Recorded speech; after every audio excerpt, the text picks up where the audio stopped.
Hey guys, and welcome back to the Time Bomb channel with myself, the Bombardier, and it's ladies' night again tonight. Yep, oh what a night!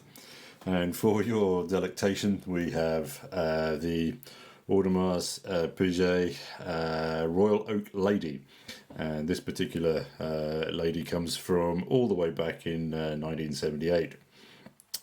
Just going to readjust the camera here a little bit, and while I'm doing that, let's reflect on 1978. It was a pretty big year, especially for cricket.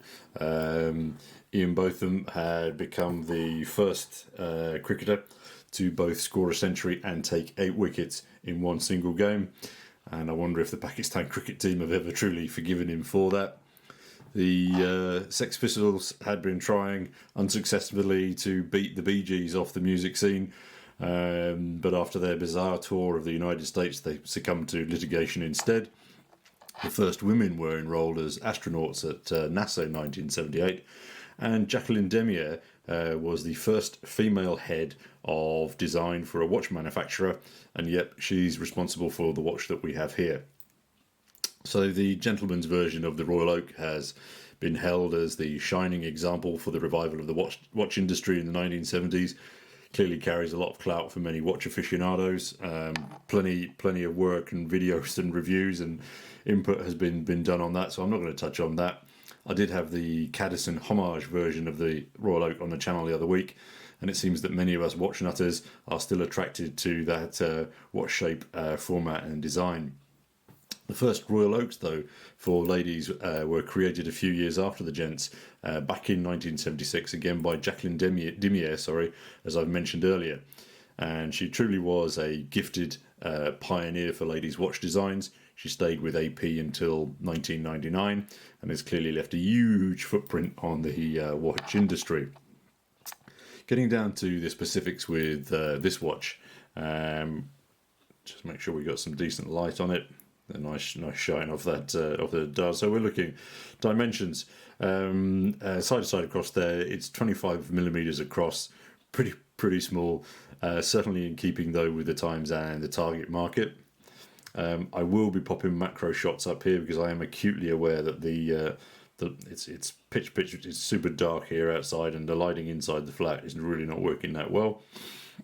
But there's some insanely attractive vertical brushing on this stainless steel case, still impeccable after the 42 years that it's been in existence. A great indication clearly of the quality of the manufacturing of the time. The octagonal bezel of the gents version here has been replaced in this particular model anyway with something a little bit more rectangular. Again, obviously you don't have the exposed screws, in that bezel either, but you do have that iconic tapisserie or waffle iron dial that you can just see here. And again, I don't know if this particular lens is going to pick it up, so I'm going to again refer to the macro shot, which I'll throw up here. But on that dial, just under or just below the hands there, you've got this ridiculously fine print of Audemars Piguet just there on the dial in white. I mean, it's so finely done, so delicately done.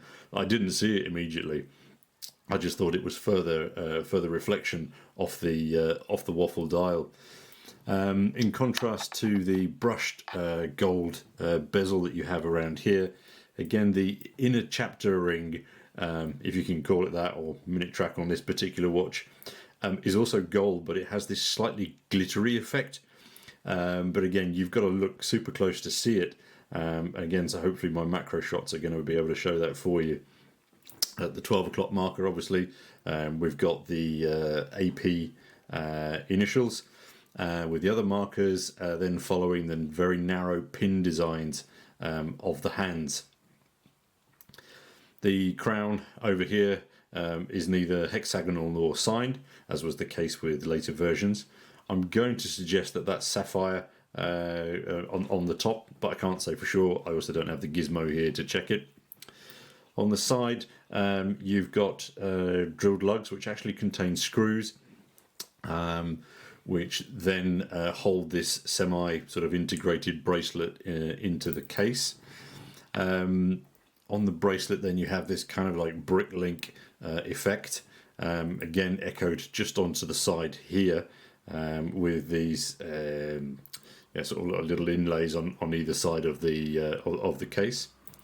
Down at the bottom, we've got a pressed folding clasp, with just a very, very subtle signature AP on the retaining clasps here. Back to the case back, and we have again like this. Sorry, just make sure I get the camera right. There we go. That's better. So we've got like a beveled, and again lots and lots and lots of brushing, vertical brushing in the gold there on that case back, again with those screws, and get it the right way up, and you can spot the dirty word on the back here. Yes, it's a quartz. Slightly ironic, given the gents version of the Royal Oak's reputation as the saviour from the quartz invasion. But I'm going to guess that the designers back in the late 70s then felt that perhaps the ladies' market may have been a little less pedantic about the movement. If there are any ladies watching here, it would be good to hear your thoughts on that. The other reference that we have, again, which I doubt this lens is going to pick up on, is a very, very fine script in there, which is a reference, which is B368623. I've struggled to find any more detail on the model details from that code. However, the 8623 does certainly pop up some results. So again, if you guys out there know your APs better than I do, please do share below any further background on that particular reference. It'd be good to have your input. I think all in all, the finesse of the design work here is absolutely stunning, and again the condition of the watch after 42 years is a blatant statement of quality that can have few detractors. Again, maybe there's a little element of disappointment that it's a quartz inside, because I'm sure a lot of us would love to have seen, sort of like that AP movement working away inside. But overall, again, ladies' night. Very, very, very interesting piece, and again a lovely slice of history. Okay guys, that's a wrap.